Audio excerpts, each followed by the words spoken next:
Okay, so we are starting chapter 2 of business statistics course. আমরা chapter 1 এ আমাদের statistics কোর্সটার introduction, utility, importance, use এবং শুধু use না মানে use for everyone in everyday life সেগুলো নিয়ে আমরা দেখছি, ভিডিও দেখছি, আলোচনা করছি। That's it. আজকে আমরা বেসিক্যালি স্ট্যাটিস্টিক্সের দিকে আমাদের যাত্রা শুরু করব। Will start our journey towards statistics. এবং এই চ্যাপ্টারটাই হচ্ছে অর্গানাইজিং অ্যান্ড ডিসক্রাইবিং ডেটা। যে স্ট্যাটিস্টিক্স এর আগেও বলেছি যে স্ট্যাটিস্টিক্সে আমাদের কাজই হচ্ছে ডেটা নিয়ে। আমরা যাই দেখি এটা আমাদের কাছে একটা ডেটা। আমাদের এখানে কয়জন স্টুডেন্ট আছে সেটা আমাদের একটা ডেটা। এখানে কয়জন স্টুডেন্ট কয়টা করে ক্লাস করতেছে সেটা আমাদের কাছে একটা ডেটা। কে আজকে প্রথমবারের মতো আসছে সেটা আমাদের কাছে একটা ডেটা। কে কোথায় কাজ করতেছে বা কে ভবিষ্যতে কী ধরনের কাজ করতে চায় সেগুলোও আমাদের কাছে ডেটা। সব ডেটাই যে কোয়ালিটেটিভ হবে সেরকমও না, সব ডেটাই যে কোয়ান্টিটেটিভ হবে সেরকমও না, but every data is important for us এবং we deal with data in statistics. তো সেই ডেটার দিকে আজকে আমাদের জার্নি শুরু হবে। তো প্রথম কাজই হচ্ছে স্ট্যাটিস্টিক্সে, এর আগেও আমরা বলছি যে আমরা কি করি সেটা হচ্ছে যে ডেটা কালেক্ট করি। ডেটা কালেক্ট করার পরে আমাদের ফার্স্ট কাজ কি? ডেটাকে অর্গানাইজ করা, একটা প্যাটার্নে নিয়ে আসা, একটা শেপে নিয়ে আসা। মানে ডেটা আমি কি কারণে কালেক্ট করতেছি, নিশ্চয়ই আমার তো একটা অবজেক্টিভ আছে, একটা গোল আছে, আমি কিছু একটা বের করতে চাই, একটা রেজাল্ট ডিরাইভ করতে চাই। আমি যখন একটা রেজাল্ট ডিরাইভ করতে যাবো তখন অবশ্যই আমাকে ডেটাগুলোকে অর্গানাইজ করতে হবে। সেই অর্গানাইজিংয়ের অনেক ধরনের ফরম্যাট আছে, একদম মানে বেসিক লেভেল, ফান্ডামেন্টাল র লেভেল থেকে শুরু করে মানে একদম গ্রে ফেব্রিক থেকে শুরু করে ফিনিশ ফেব্রিক পর্যন্ত অনেক ধরনের স্টেপ আছে। আস্তে আস্তে আমি কত ফার্নিশ করতেছি ডেটাকে, কোন লেভেলে কোন প্যাটার্নে আমি ডেটাকে রিপ্রেজেন্ট করতেছি সেগুলোর মাধ্যমে আমরা ডেটাকে রিপ্রেজেন্ট করতে পারি। যেমন এখানে অ্যারের কথা বলা আছে। অ্যারেতে জাস্ট কি করা হচ্ছে, অ্যারেতে we are just making the data in order, ascending order আর ডিসেন্ডিং অর্ডার। জাস্ট ডেটাগুলোকে সিরিয়ালি সাজাইতেছি। দেখেন এইখানে ডেটা যেগুলো আছে সেটাকে জাস্ট সিরিয়ালি সাজানো হয়েছে। কি অর্ডারে? অ্যাসেন্ডিং অর্ডারে না ডিসেন্ডিং অর্ডারে? হ্যাঁ, এখানে কিভাবে সাজানো হয়েছে ডেটাগুলোকে?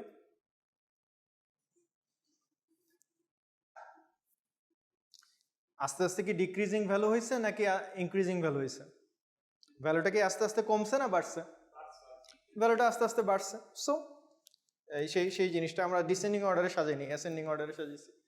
আচ্ছা, দেন আসেন tabulation.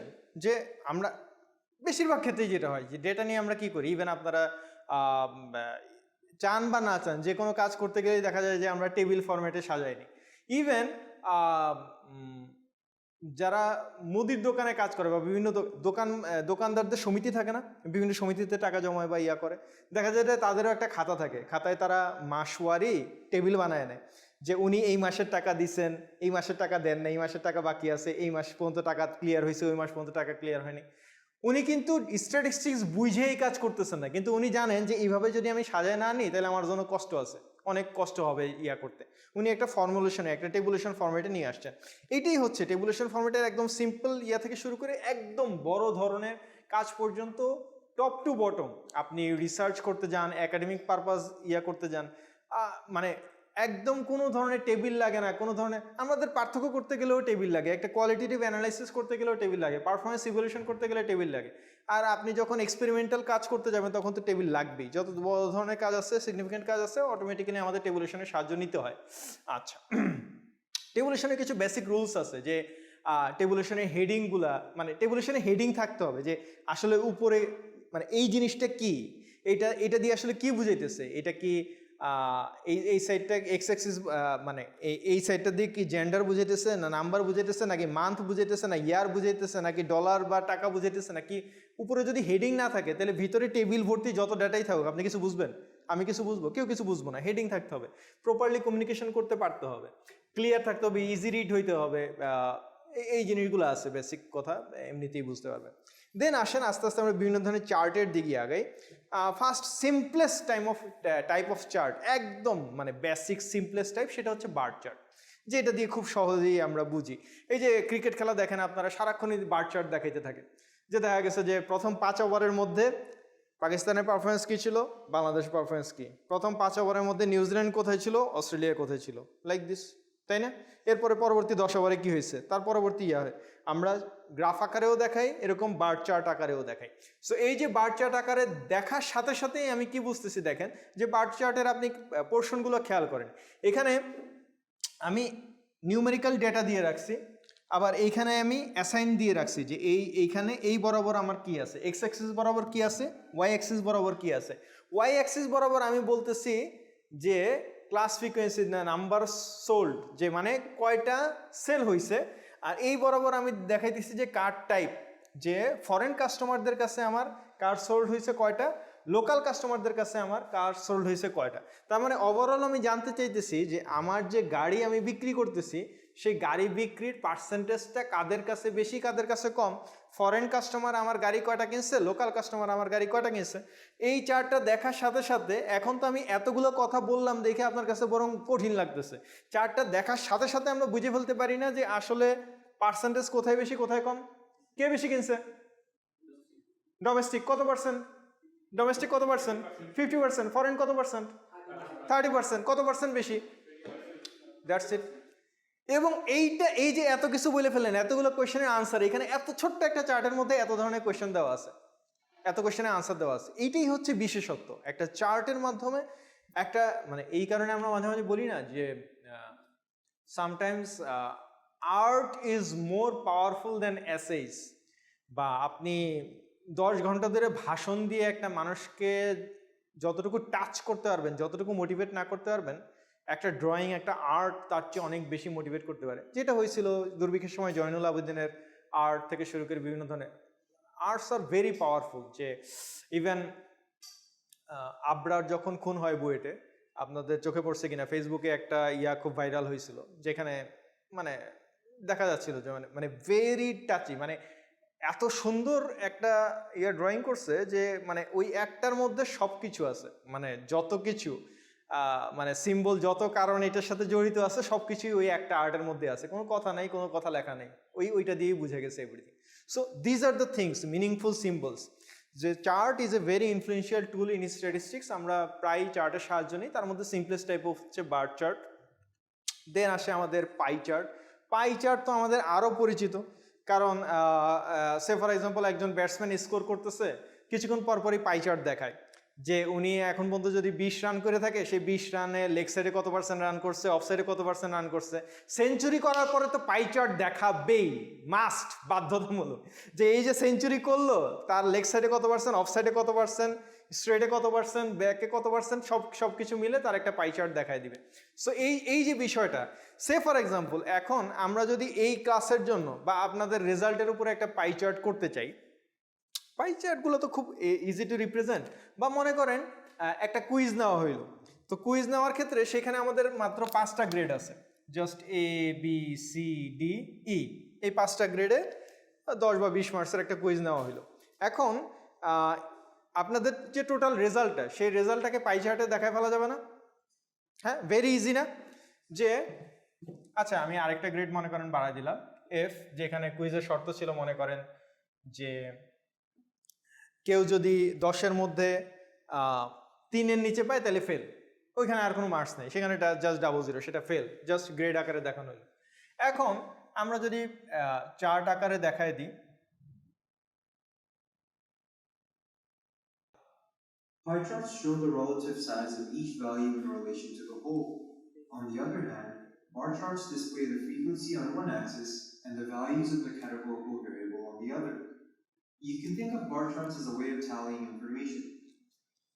For quantitative data, we often use stem plots, histograms, and time plots to show information. We'll talk about histograms first. After collecting data from a population or sample, we can use a histogram to help us display the distribution of the data we collected. The frequency, or count, is displayed on one axis, and each count tells us how many data values fall within a predetermined interval on the other axis. This axis corresponds to the variable we have just measured. To read a histogram, you first pick one of the intervals and determine its height. So for the interval between 100 and 110, we see that the bar has a height of 8. This means that, from the data we collected, 8 people weigh between 100 and 110 pounds. For the next interval, we see that the bar has a height of 16. So this means that 16 out of the total people I collected data from weigh between 110 and 120 pounds. The rest of the histogram can be read in a similar fashion. A histogram is a form of a frequency distribution. Frequency distributions can be written in a table format, and they tell us how many data values fall within a certain interval. These intervals can be a little confusing. For example, if I recorded an individual's weight to be exactly 120 pounds, do I include them in this interval or this interval? By convention, we say that each interval does not include the right endpoint. So 120 is not included in this interval, and 130 is not included in the other interval. So in fact, 120 belongs to the second interval.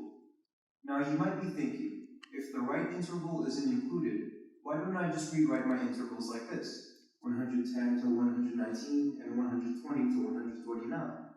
Now the problem with this is that we don't have continuity. For example, if you weigh 119.7 pounds, there would be no interval that contains this value. Now if একটু ব্যাকে যাচ্ছি। grams and time clock says how many data values fall within a predetermined interval on the এখানে other. আমরা histogram নিয়ে কথা বলতেছি। So হিস্টোগ্রামে আমরা কি দেখাচ্ছি? যে হিস্টোগ্রামে আমাদের যে মানে this is not bar chart, this is not pie chart, this is histogram. Histogram কাকে বলতেছি? যখন একটা কন্টিনিউয়েশন ডাটা সেটের মধ্যে দিয়ে থাকতেছে। কীরকম? যে 100 থেকে 110 এই রেঞ্জের মধ্যে আছে কতজন, 110 থেকে 120 এই রেঞ্জের মধ্যে আছে কতজন। ফর এক্সাম্পল, আমরা যদি ওয়েট চিন্তা করি যে 100 থেকে 110 কেজি ওয়েট, এর মধ্যে আমাদের স্টুডেন্ট আছে কয়জন, 110 থেকে 120 ওয়েটের মধ্যে আছে কতজন, 130 কেজি ওয়েটের মধ্যে আছে কতজন। তো এইটা তো ওইভাবে আমি যদি আলাদা আলাদা ওইভাবে চিন্তা করতে যাই, 121 কেজি কতজন, 122 কেজি কত, এইভাবে করা যাবে?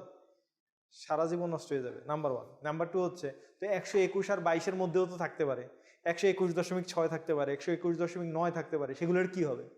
বিরাট বিপদ। এই কারণে এই ধরনের ডেটাসের রেঞ্জ নিয়ে আমরা যখন কাজ করি, তখন সবচেয়ে বেস্ট অপশন হচ্ছে হিস্টোগ্রাম। যে হ্যাঁ, সাথে সাথে তাকাইলে আমি বুঝতে পারতেছি যে এতর মধ্যে আছে এতজন, এতর মধ্যে আছে এতজন। যেমন এইখানে এটা যদি ওয়েটের বেসিসেই হয়, তাহলে কি বোঝা যাচ্ছে এখানে রেজাল্ট কি? সবচেয়ে বেশি আছে কোথায়? 110 থেকে 120 কেজির মধ্যে। সবচেয়ে কম আছে কোথায়?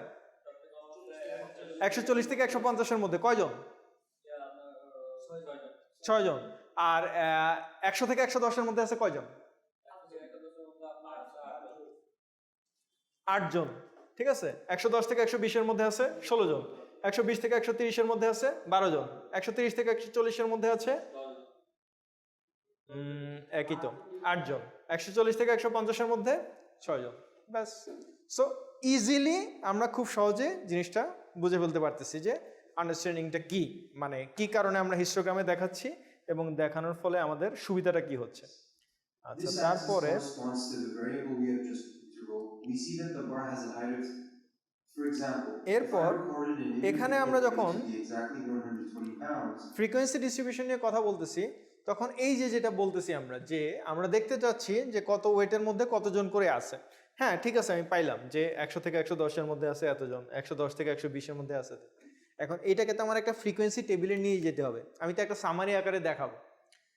আমি এই কাজটা কেন করতেছি? নিশ্চয়ই কাউরে আমি দেখাইতে চাইতেছি, বা আমি একটা রেজাল্ট ফাইন্ড আউট করতে চাইতেছি যে হ্যাঁ, আমার ক্লাসে বা আমার সেকশনে বা আমার কোর্সে অথবা আমার ইউনিভার্সিটিতে এই হচ্ছে টোটাল রেজাল্ট। এখন এই রেজাল্টটা আমি যখন দেখাবো, তখন রেজাল্ট আমি কিভাবে দেখাবো? 100 থেকে 110 এতজন, 110 থেকে 120 এতজন। নাও দ্য কোয়েশ্চেন ইজ, 110 একবার এখানেও আছে এখানেও আছে, ব্যাপারটা কি দাঁড়াইলো?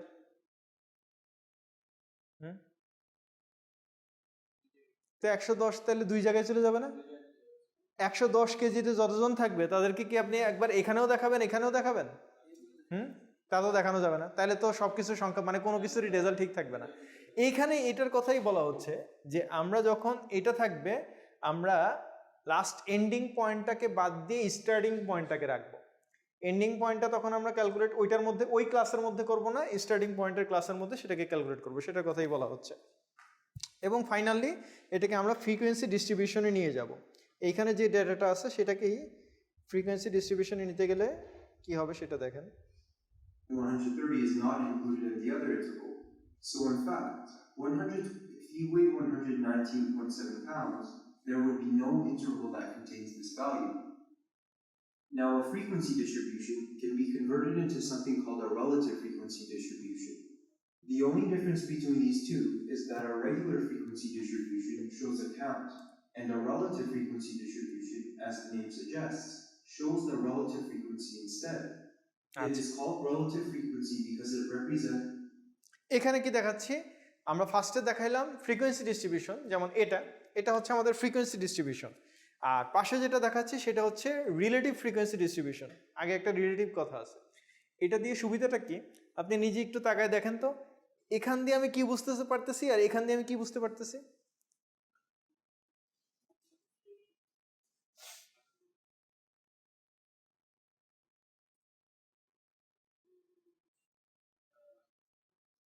হান্ড্রেড পার্সেন্ট সেম জিনিস, কিন্তু কি বোঝা যাচ্ছে তাহলে, ওইটা দিয়ে কি বোঝা যাচ্ছে, এটা দিয়ে কি বোঝা যাচ্ছে।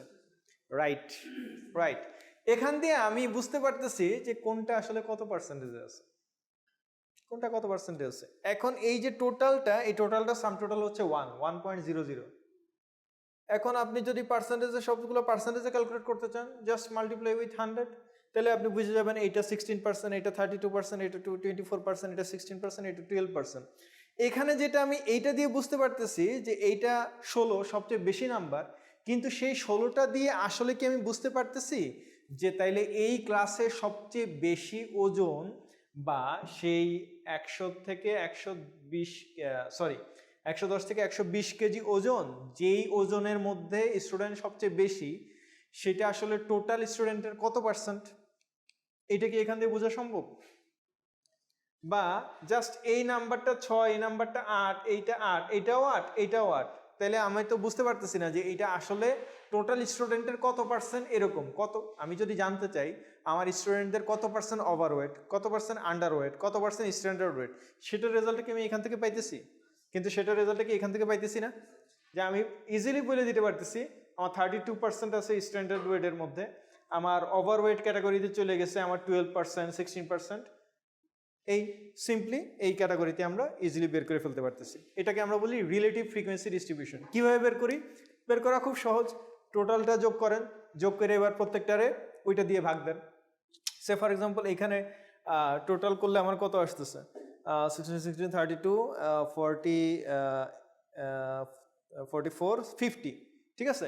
এবার এটাকে 50 দিয়ে ভাগ দেন, এটার কথাই বলা হবে এখন, যে 50 দিয়ে আপনি প্রত্যেকটাকে যখন ভাগ দিবেন আপনি রিলেটিভ ফ্রিকোয়েন্সি ডিস্ট্রিবিউশন পেয়ে যাবেন। Portion of values in each interval in relation to the whole. To convert a frequency distribution into a relative frequency distribution, we will need to do some calculations. We start off by finding the total number of data values, and we do this by adding each frequency. We find that the total sum is equal to 50. Then, we will take each value and we will divide it by that sum. And as a result, we get the relative frequency values. To check if you have made the right conversions, you can add up all the proportions for each interval, and the sum should be equal to 1.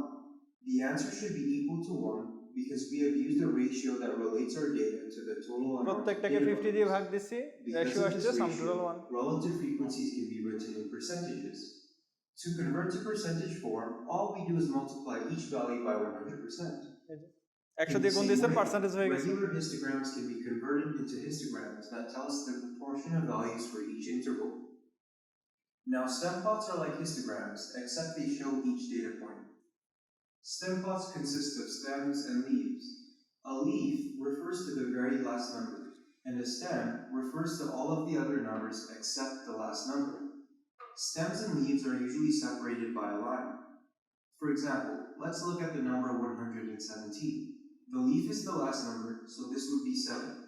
The stem is all of the other numbers, so the stem is 11. On a stem plot, this would be written as so. Now let's look at the number 69. Using the same rules, we would get a leaf of 9 and a stem of 6. And on a stem plot, this would be written as so. Now when we have a string of leaves like this, it just means that I have the data points 30, 31, 32, 35, and 35. Notice how stem plots are constructed. Stems go down from low to high, and leaves extend outward from low to high. Depending on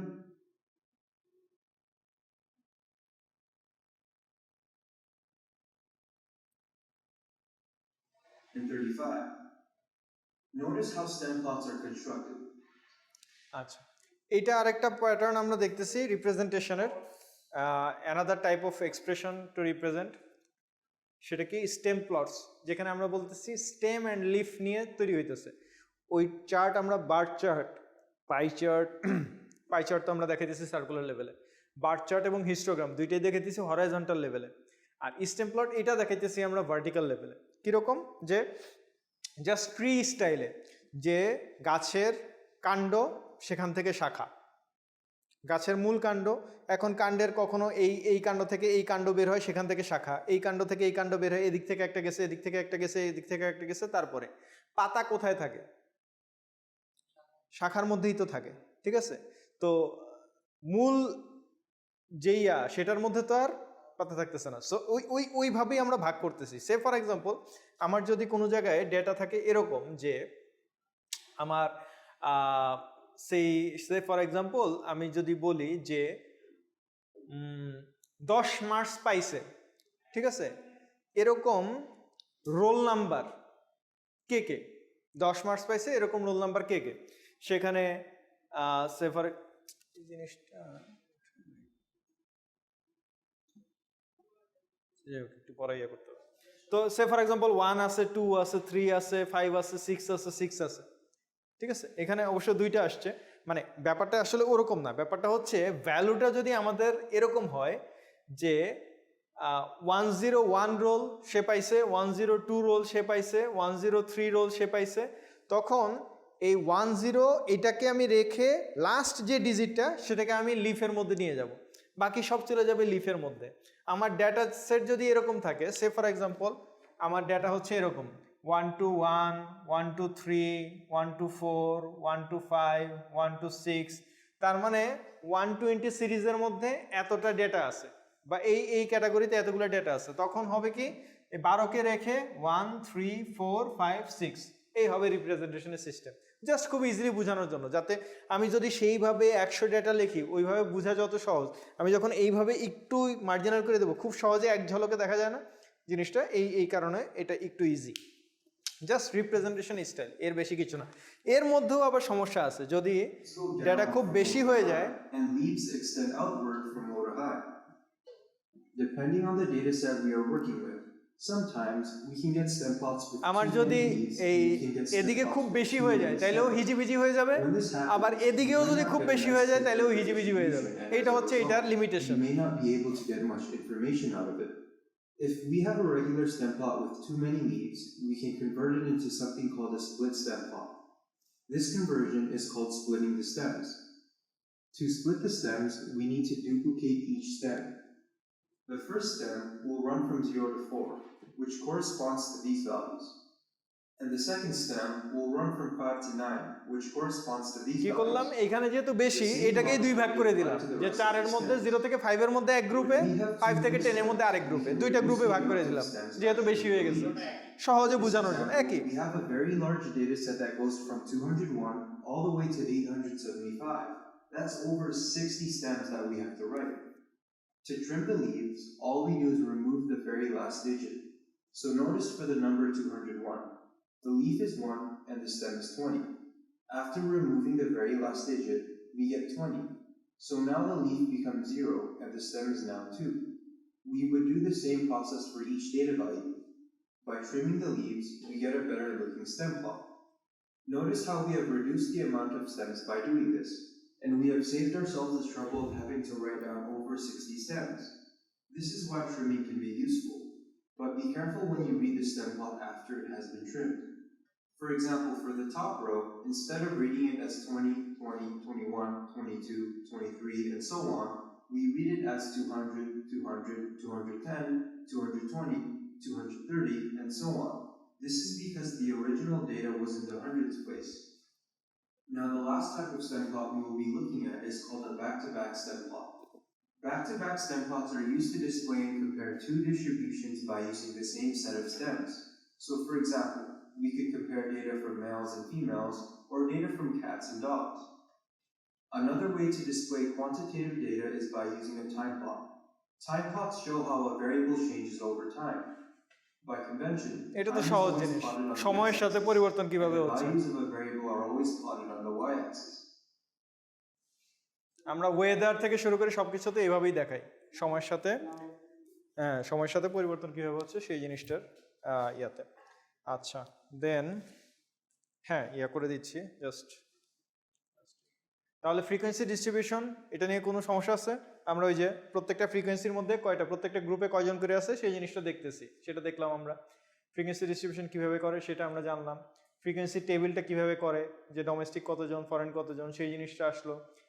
relative ক্রাস frequency, ওই যে just টোটালটাকে আমি যখন প্রত্যেকটা দিয়ে ভাগ করতেছি, 1-এর মধ্যে চলে আসতেছে, পার্সেন্টেজে নিতে গেলে 100 দিয়ে গুণ দিলেই টোটাল পার্সেন্টেজটা চলে আসতেছে, সেই ফ্রিকোয়েন্সি ডিস্ট্রিবিউশন।